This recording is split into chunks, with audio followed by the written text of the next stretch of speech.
Hello everyone, welcome back to my channel. Hope you all are fine and doing good. तो जैसे कि हम last lecture में discuss कर रहे थे अबाउट नॉर्मलाइजेशन, हम already first normal form and second normal form discuss कर चुके हैं। Now I will discuss third normal form. तो थर्ड नॉर्मल फॉर्म अगर हमें फाइंड आउट करना रिलेशन में है या नहीं है तो क्या क्या स्टेप्स हमें फॉलो करने पड़ेंगे।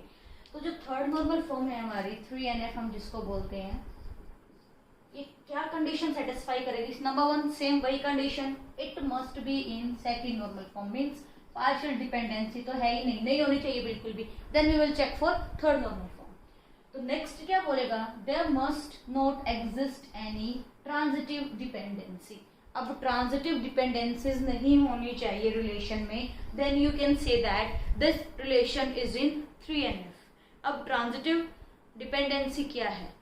जैसे कि पार्शियल डिपेंडेंसी में बोला था कि prime attribute try to identify non prime attribute, तो जो आपकी ट्रांजिटिव डिपेंडेंसी है क्या बोलेगी? Non prime attribute try to identify non prime attribute. तो अगर एक नॉन प्राइम एट्रीब्यूट है जो कि दूसरे किसी नॉन प्राइम एट्रीब्यूट को आइडेंटिफाई करने की कोशिश कर रहा है, then there exist transitive dependency. और अगर ट्रांजिटिव डिपेंडेंसी होगी तो हमारा रिलेशन किस में नहीं होगा? थर्ड नॉर्मल फॉर्म में नहीं होगा। तो ये एक सिंपल बिल्कुल इजी वे में आप बोल सकते हो कि इसकी डेफिनेशन है। तो मैं ऐसा लिख सकती हूँ कि ट्रांजिटिव डिपेंडेंसी किस तरह से मूव करती है? Non prime to non prime attribute. तो जो नेक्स्ट है हमारी BCNF है, 3NF से स्ट्रॉन्ग जो नेक्स्ट नॉर्मल फॉर्म है वो है हमारी BCNF। BCNF क्या बोलेगा कि कोई भी रिलेशन अगर आपका BCNF में है या नहीं है, वो किस पे चेक करेगा? Alpha tends to beta and alpha must be super key. हमारे पास जितने भी फंक्शनल डिपेंडेंसीज में अल्फाज हैं all must be super key. Then only you can say that the relation is in BCNF form. तो example से देखते हैं कैसे हम इन दोनों को फाइंड आउट करेंगे। तो हमें गिवन है एक रिलेशन ABC, हमारे पास एट्रीब्यूट है रिलेशन में, और दो फंक्शन डिपेंडेंसीज गिवन है। तो राइट हैंड साइड B और C है, ठीक है, हमने इनको मार्क कर लिया। अकेला A बचा, A क्लोजर से हमें कुछ नहीं मिला, तो क्या करेंगे? एक पेयर करेगा A B के साथ पेयर करेगा और A C के साथ पेयर करेगा। Then we will find closure of AB and AC। तो AB का क्लोजर क्या होगा? ABC एंड AC का क्लोजर क्या होगा? AC। C से हमें B मिल गया। तो ये दोनों के दोनों क्या बिहेव करेंगे? कैंडिडेट की। हमें दो कैंडिडेट की मिली यहाँ पे, AB एंड AC हमारे पास कैंडिडेट कीज आ गई। अब आप एक बात देखो, यहाँ हमें क्या नॉन प्राइम एट्रीब्यूट मिला? कोई हमारे पास सिर्फ प्राइम एट्रीब्यूट है। प्राइम एट्रीब्यूट में कौन कौन आ गया? AB आ गया, B आ गया और C आ गया। और नॉन प्राइम हमारे पास कुछ भी नहीं बचा। कोई भी एट्रीब्यूट अगर हमारे पास नॉन प्राइम नहीं है तो आप कैसे बोल सकते हो कि non prime to non prime find out करना है हमें?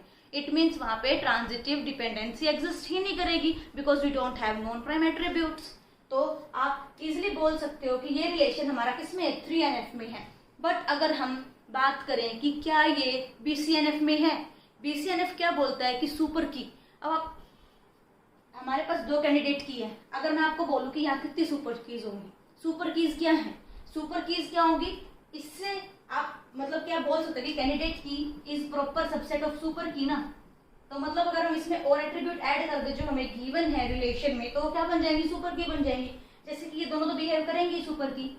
AB AC ये तो सुपर की है ही, लेकिन साथ में ABC भी एक सुपर की हो जाएगी। अब हमारे पास और एट्रीब्यूट तो है ही, सिर्फ 3 ही एट्रीब्यूट है। अगर 4 होते, D होता, तो वो भी पहले 3-3 का पेयर बनाते, फिर 4-4 का पेयर बनाते आप लोग। इस तरह से हमें सुपर कीज फाइंड आउट करनी थी। तो यहाँ हमारे पास 3 सुपर की हैं। और BCNF क्या बोलता है कि all alpha must be super की। क्या सारे के सारे अल्फा सुपर की हैं? AB तो है बट C नहीं है, तो ये BCNF में तो नहीं है, but this is in third normal form. तो ये थर्ड नॉर्मल फॉर्म की जो डायरेक्ट डेफिनेशन मैं आपको बता रही हूँ वो आपको काफी हेल्प करेगी ये फाइंड आउट करने में कि BCNF में और 3NF में हल्का सा ही फर्क है। अगर हमें गिवन है अल्फा टेंड्स टू बीटा, अगर ये अल्फा सारे के सारे अल्फा सुपर की हैं तो आप बोल रहे हो कि वो BCNF है। अगर मैं ऐसा बोल दूं either alpha is super key और beta is prime attribute, then it is in 3NF। तो देखो, या तो ये सुपर की हो तो हमें 3NF चेक करने की जरूरत नहीं है, क्योंकि ये क्या हो जाएगा, प्राइम एट्रीब्यूट हो जाएंगे यहाँ पे। नॉन प्राइम तो नॉन प्राइम मिलेगा ही नहीं, दिखाई नहीं देगा ये चीज हमें। तो यहाँ या तो आप यहाँ से नॉन प्राइम खत्म कर दो या यहाँ से नॉन प्राइम खत्म कर दो, एक जगह से आप नॉन प्राइम को खत्म कर दो तो क्या हो जाएगी, ट्रांजिटिव डिपेंडेंसी नहीं होगी। तो ये एक शॉर्टकट ट्रिक है 3NF को फाइंड आउट करने की। या तो अल्फा सुपर की दिखाई दे जाए आपको, अदरवाइज या फिर जो बीटा है वो प्राइम एट्रीब्यूट हो, तो आप ये बोल सकते हो कि हमारे पास जो गिवन रिलेशन होगा वो किसमें होगा, 3NF में होगा, वहां पे ट्रांजिटिव डिपेंडेंसी नहीं होगी। होप आपको ये दोनों के दोनों क्लियर हैं। नेक्स्ट वीडियो में मैं आपके साथ डिस्कस करूंगी शॉर्टकट कि कैसे आप कंप्लीट इन चारों को कैसे अप्लाई करोगे, और जो एग्जाम में क्वेश्चंस आए हैं गेट और नेट में उन पे अप्लाई करेंगे ये ट्रिक्स, ये फाइंड आउट करने के लिए कि ये कौन सी नॉर्मल फॉर्म में है। मोस्टली हमें क्वेश्चन यहाँ से यही आता है, एक रिलेशन रहेगा। इवन HTET में भी, PGT लेवल पे भी क्वेश्चन आ चुके हैं कि given relationship is in which normal form. Options मिलेंगे आपको 1NF, 2NF, 3NF। तो इस तरह से क्वेश्चन बहुत आए हैं, नेट में भी, गेट में भी, PGT लेवल पे भी। KVS की बात करें तो वहां पे भी ऐसे क्वेश्चन दिखाई दिए हैं। तो ये टॉपिक नॉर्मलाइजेशन कैंडिडेट की काफी इंपॉर्टेंट है। तो तब तक के लिए आप मेरी वीडियोस लाइक कीजिए, शेयर कीजिए, अपने फ्रेंड्स के साथ शेयर कीजिए जो कि कॉम्पिटिटिव एग्जाम की तैयारी कर रहे हैं। तब तक के लिए थैंक यू सो मच।